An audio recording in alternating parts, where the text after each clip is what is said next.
Hello guys, welcome back. So Chris Brown has sold out one of the biggest stadiums in Africa. Yes, I once reported and said Chris Brown is coming to South Africa and I'm worried that the price is a little steep and that he might find it difficult to fill up the stadium. But hey, oh my, Chris Brown has filled up the stadium. You know what? Let's look at literature. If there's literature, I'm gonna read from the Citizen. Tickets for American singer Chris Brown upcoming concert at the FNB Stadium in Johannesburg sold out in less than 3 hours, packing the 94,000 seater. The concert set for 14 December 2024 is part of Chris Brown's highly anticipated tour in Africa. Fans snapped up tickets as soon as they went live. This level of demand is reminiscent of Justin Bieber in 2013 when he came here to perform, where tickets were sold out to young fans in less than 3 hours. However, not all major artists have found the same success in Johannesburg. Naysayers had drawn comparison between Brown's show and the recent controversy surrounding Burna Boy concert at the FNB Stadium, which struggled to get ticket sales. So let's go straight into it. Burna Boy, because people are already complaining that South Africans are buying Chris Brown tickets because he's American. Yeah, people are complaining that South Africans hate themselves, Africans hate themselves, South Africans hate Africans, and all that. There's a lot of things that have been said about South Africans with regard to Burna Boy, but I want to tell you something. The reason Burna Boy is not receiving love in South Africa is not because he's African or he's dark or because we love something that is American. No, it's because Burna Boy, for the past years, he's been talking a lot of crap about South Africa. So Burna Boy has been talking a lot of nonsense about South Africa from the times of AKA till today. Burna Boy will not find love in South Africa because of that. It's not because he's hated or it's not because he's discriminated against based on the fact that he's Nigerian. Because there are those accusations that are saying that South Africans hate Nigerians, South Africans hate Africans. That's why they're not supporting Burna Boy and now they're supporting Chris Brown. No, it's because Burna Boy has burned all the bridges in South Africa. But those accusations about Burna Boy being hated in South Africa because he's African, because he's Nigerian, no, it's because of his deeds. I mean, if you look at Chris Brown has been to South Africa before. For those who have been watching the soapy Generations, they will remember that he once appeared on the soapy Generations. So, Chris Brown has been here and he's embraced the Africanness. Yes, he has embraced South Africa. Chris Brown has done nothing wrong to South Africans and he's been here before and he's always embraced South Africa. Unlike Burna Boy, who's never embraced South Africa but want to come here and take millions away to Nigeria, hell no. And the only way for Burna Boy to get back to the South Africa's good books, because now he's in the black books, he needs to apologize. Burna Boy needs to publicly apologize to South Africans.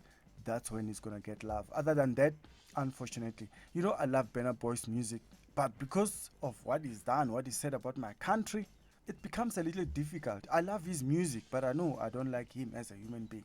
So Burna Boy must do the right thing, apologize. Let's move right along, guys. So there's breaking news in Bulawayo at around 3:30. Inkunzi ndoda live inkunzi ebrank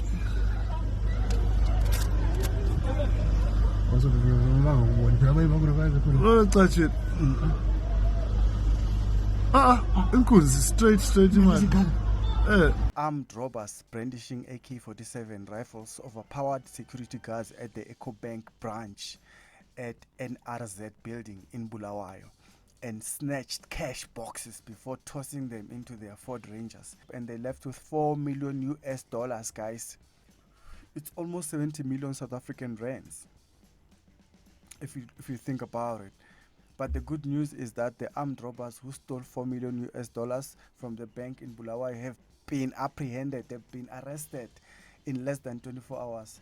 Other people were talking about the fact that it was an inside job and all that, but they've all been arrested, all these guys.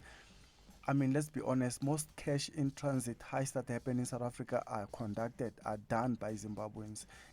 Yeah, but the funny thing is, in Zimbabwe they get arrested fast, but in South Africa they don't get arrested quickly. Why? I mean, Zimbabwean government doesn't have a level of capacity that South African SAPS have. But then these guys get arrested in Zimbabwe. But when they do these things here in South Africa, they never get caught. Why? Why? What's cooking? Zim police are cooking, because this is just a proof that Zimbabwean police are the reason why all criminals are migrating to South Africa. In South Africa, it will take 50 years. It will take 50 years for anyone that is engaging in cash in transit heist to be arrested. It will take around 50 years. But in Zimbabwe, in 24 hours, they are caught. What is South Africa doing wrong that Zimbabwe is doing right? I just wanted to show you the cash in transit heist that they not only happen in South Africa, they also happen in Zimbabwe. But the difference is that in Zimbabwe, they get caught. But in South Africa, they don't. Yeah, that's me there minding my own business. And then boom, there's a CCTV footage. So in this video, we're going to learn how to survive an armed robbery inside a petrol station or a garage. So before we talk about the lessons, let's watch the video. Let's see what happens. Unfortunately, there's no sound on this one.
I don't know what lessons you've drawn from this video, because the lessons I'm going to talk about are not lessons that I've read somewhere. These are not lessons that you can Google, whatever, but these are lessons that I'm observing from this video and I see it works. But you know what? Let's watch it again and talk about it. So the first guy enters the garage. May I say the first guy, because when I analyze the video, I think everyone is involved here. This guy is trying to buy something, and then behind him there's two people who walk in, and then they go around the shop to look for whatever they want to buy. The cashier is helping the guy at the counter. This is why I say this guy is involved. He's also part of this. That look, when you look back to see, oh, what are you guys still doing? Time is running out. This guy is the only guy that is always looking around. He's looking outside, he's looking behind him. Thieves usually, when they enter a place that they're not familiar with, but they want to steal, they get a bit of discomfort, so they want to do whatever they want to do and quickly get out of there. They're not looking for trouble. These are not the guys that are looking for trouble. We'll talk about the lessons. Let's analyze the video.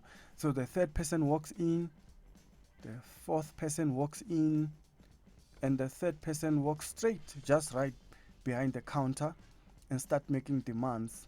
And all the group, all the guys are now gathering by the counter.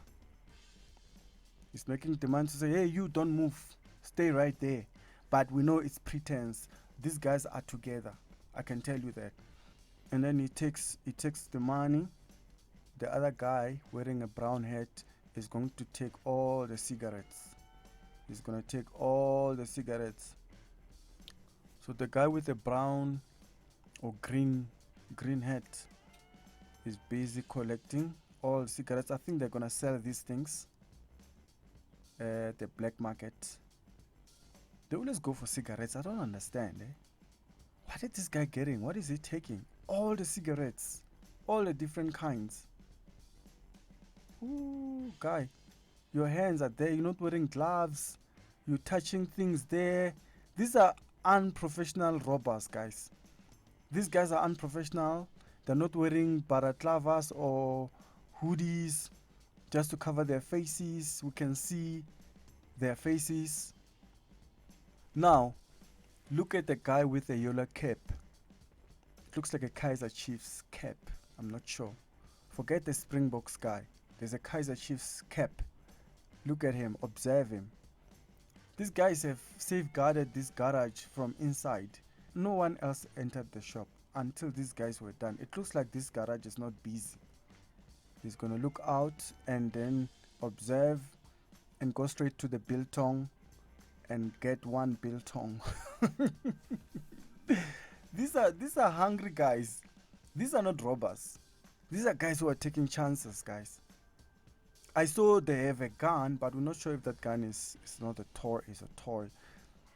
I tried to check literature for this one. I couldn't find an article around this story.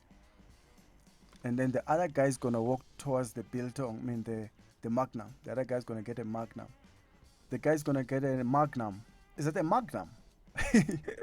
The guy got a magnum. I can't. Why would you steal a magnum? Anyway, okay, let's learn the lesson. Lesson number 1. Comply, comply, comply, comply. How do you see complying works is this, because after this guy walk in and try to buy whatever he's buying, 2 guys are gonna walk inside.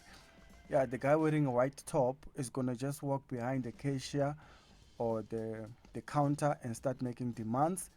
When he makes demands, a guy is looking at the other guys to see, okay, what's happening?